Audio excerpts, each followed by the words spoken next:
A cold, snowy December evening, just 5 days shy of Christmas, in Denver, Colorado, a 12-year-old Janelle Renee Matthews was performing a Christmas concert for the Greenlee, Colorado's middle school choir. With her father away, attending her sister Jennifer's basketball game, and her mother out of state, Janelle would perform to a crowd full of strangers before receiving a ride home from a friend, returning to her empty house in Greenlee. She would arrive at 8:15 p.m. when only 15 minutes later, Janelle would receive a phone call on the family's house phone. This seemingly unassuming phone conversation would be the last time anyone would ever hear from Janelle. Her father would arrive home only an hour later to a garage door wide open and his precious daughter nowhere to be seen. He promptly dialed police, who arrived on the scene noticing strange footprints in the surrounding snow, far too large to have been Janelle's, placed right outside the house's main windows as if someone had been watching. And it wouldn't be until just 2019, 47 years after her disappearance, that little Janelle's remains would be found.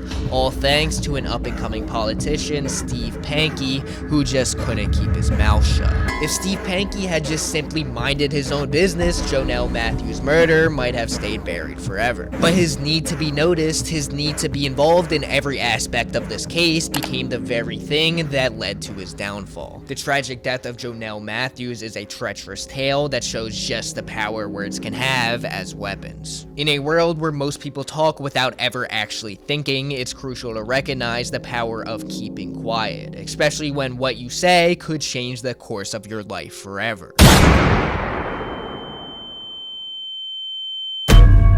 The young girl's sudden disappearance sent shockwaves all throughout the community, and widespread searches of the area were conducted to bring Janelle home. She was reported as missing, having last been seen wearing a red blouse, dark gray sweater vest, charcoal gray skirt, a light blue ski jacket, as well as house slippers. The police would initially suspect that Janelle had most likely just run away, a common occurrence for preteens her age, but her father just knew that couldn't be right.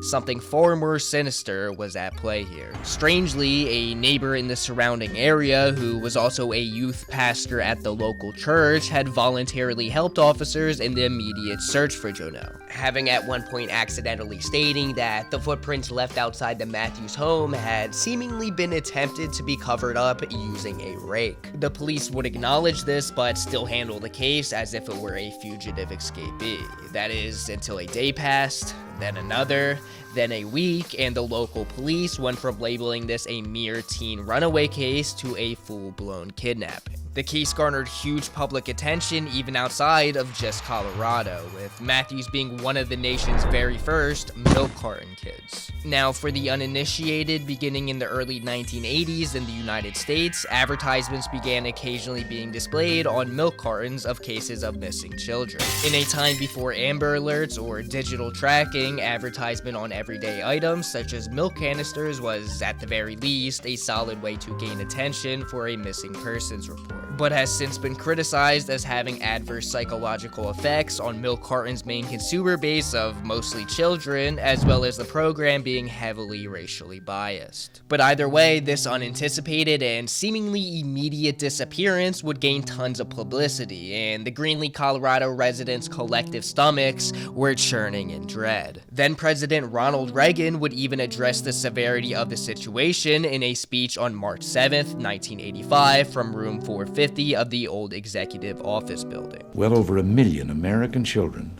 disappear from their homes or neighborhoods every year, causing, as we can all understand, heartbreaking anguish. Parents cry out for help, many through letters to me. For example, I learned about Janelle Matthews of Greeley, Colorado, who would have celebrated a happy 13th birthday with her family just last month. But 5 days before Christmas, Janelle disappeared from her home. Letters like these touch us deeply, and we've tried our best to help.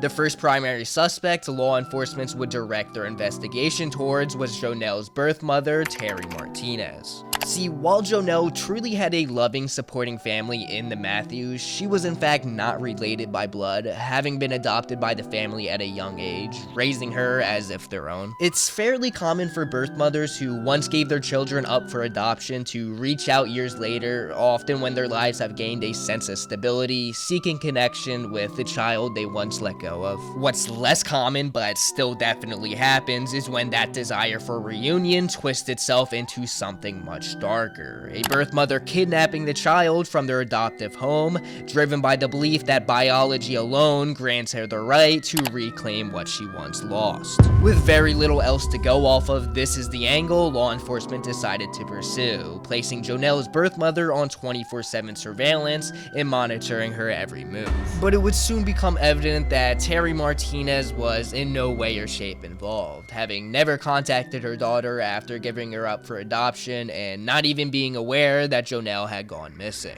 With this theory out the window and no real leads in the case, things gradually began to go cold, and the Matthews family every day inched closer and closer to the grim reality that their daughter might not ever be coming home.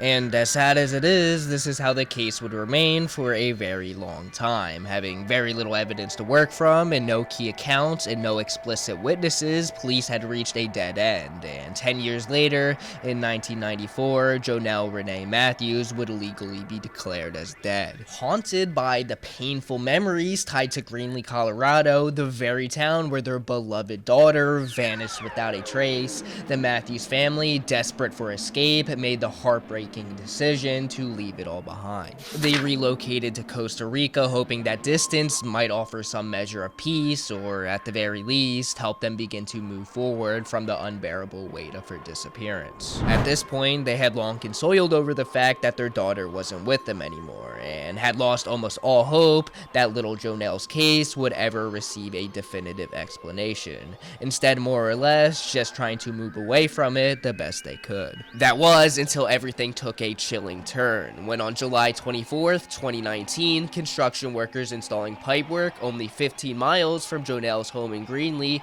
made a spine-turning discovery. What they found could be mistaken for none other than human remains. Child human remains. A forensic team examined the bones, producing a complete DNA match to none other than the jewel of the Matthews family, little Jonell. This revelation sent a jolt of terror through the community. A cold case buried for over 30 years had just clawed its way back into the public light, and many people had questions. How did Jonell end up here of all places? Had the truth been hidden or somehow ignored?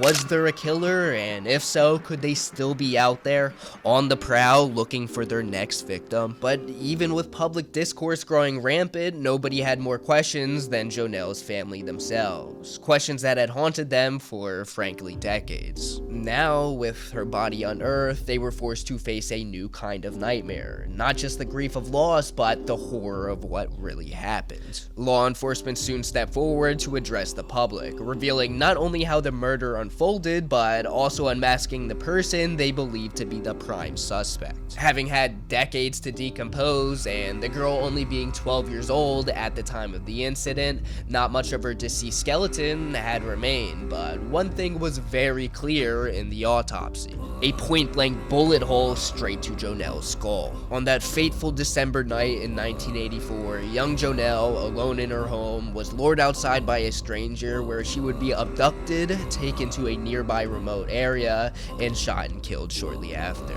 Police have never disclosed any evidence of sexual exploitation or provided a clear motive for the crime. But what police did reveal to the public was the identity of the man they thought responsible: Idaho governor candidate Steve Pankey, a suspect that in retrospect may have seemed all too obvious. Pankey had actually initially been interviewed by authorities back in 1984, but due to the lack of evidence, couldn't be convicted of anything. But now, with modern DNA and forensic technology, authorities were able to definitively place Pankey on the scene of the crime, something Steve made all too obvious for the police to uncover. In light of new information, police started re-reviewing their original interrogation interrogation with the soon-to-be governor, and it became apparent many aspects of his testimony just weren't adding up. Hankey's main alibi for the night of December 20th, 1984 is that he and his family had been on an out-of-state ski trip in California, a trip that had already begun before the time of Jonell's disappearance. But upon asking his ex-wife, Angela Hicks, she would tell law enforcement that ski trip to California hadn't started until the day after. A trip that was completely impromptu, Steve just announcing this sudden vacation the same day they left without any warning. She would also testify that upon their arrival home, Steve became totally obsessed with the case, constantly bringing it up to her and others, as well as weirdly involving himself within the investigation, inserting himself in ways that exceed that of just a concerned neighbor. He would even go as far to voluntarily give information regarding what happened to Jonell. Years after her disappearance, Pankey contacted authorities multiple times claiming he had information about the case, sometimes offering leads or theories, but each story he told police kept changing or contradicting itself to benefit Hankey, often refusing to share details unless he was granted immunity from prosecution. A number of frankly bizarre occurrences would also take place in the time frame surrounding the murder. Just mere days after the murder, Hankey would be spotted digging shallow ditches in his yard. The reason for doing so, he would never disclose to his then wife, as well as out of nowhere giving up the family's 2 dogs for adoption. One night, his car would simply go up in flames. No explanation, no accident, just a fire and then silence from it. He would also start unusual religious ramblings about how he hoped God never tells him what happened to Jonell, because then, in the face of God, he'd be obliged to tell police. All these things were odd enough on their own, but together they formed a glaring pattern that helped authorities eventually charge and convict him. In light of all this new evidence and apparent attempts to clear his name, Pankey would do multiple interviews with various news outlets that didn't help him to make him seem any less guilty. I have a gay background. It's all over the internet. It's well known. And I had multiple problems with local law enforcement, and so I was thinking, oh no, here's coming another arbitrary charge. I'm a human being, and I've also lost a son. I mean, the Matthews family lost a child, I lost a child, so it's not like I don't have compassion here. As any lawyer or just person with any sort of common sense would agree, if you're a prime suspect in a first-degree murder case, going on local news stations and giving out voluntary interviews is a pretty stupid decision. Giving more information and more for law enforcement to work with than necessary is almost always a very bad idea, especially when you come across as guilty as Steve did. All these things were odd enough on their own, but together they formed a glaring pattern that helped authorities to eventually charge and convict him, leading to October 12th, 2020, where at his Idaho home, Steve Pankey would be taken in by law enforcement and arrested. The trial would begin a year later, and nearly 4 decades after 12-year-old Jonell Matthews vanished from her home in Greenlee, Colorado. Prosecutors laid out a bizarre and chilling pattern: inconsistent alibis, knowledge of the crime scene that hadn't been made public, and an obsession with the case that went far beyond anything that was normal. But the most damning piece were statements he made about Jonell's body being removed shortly before her remains were found, information no one outside of law enforcement would have known. But despite all of this, the first trial ended in a mistrial. The jury couldn't agree on the most serious charges, but prosecutors didn't back down. In the second trial, which began October 7th, 2022, they came back with a vengeance, focusing tightly on the timeline, Pankey's contradictory statements, and the creepy fixation he had on the case. This time, the jury delivered a verdict: guilty of felony murder, second-degree kidnapping, and false reporting. Steve Pankey was sentenced to life in prison with the possibility of parole after 20 years. For Jonell's family, it was a long overdue moment of justice in a case that had haunted them for nearly 40 years. This trial stands as a perfect example of why it's crucial to always say less than that of what's necessary. Pankey wasn't caught red-handed, there were no witnesses, no confessions, and no smoking gun. What ultimately led to his downfall were his own words. The countless interviews, letters, and unsolicited statements didn't clear his name, they buried him. He talked and talked and talked until he said too much, damning himself into a life sentence he could have easily avoided. Use this as a lesson into your own life that silence can be your greatest ally. But with that said, that's about gonna wrap up the video, guys. If you did enjoy, remember to leave a like, comment, subscribe. I'm a tad bit sick right now. My voice might sound a little funny or just offbeat.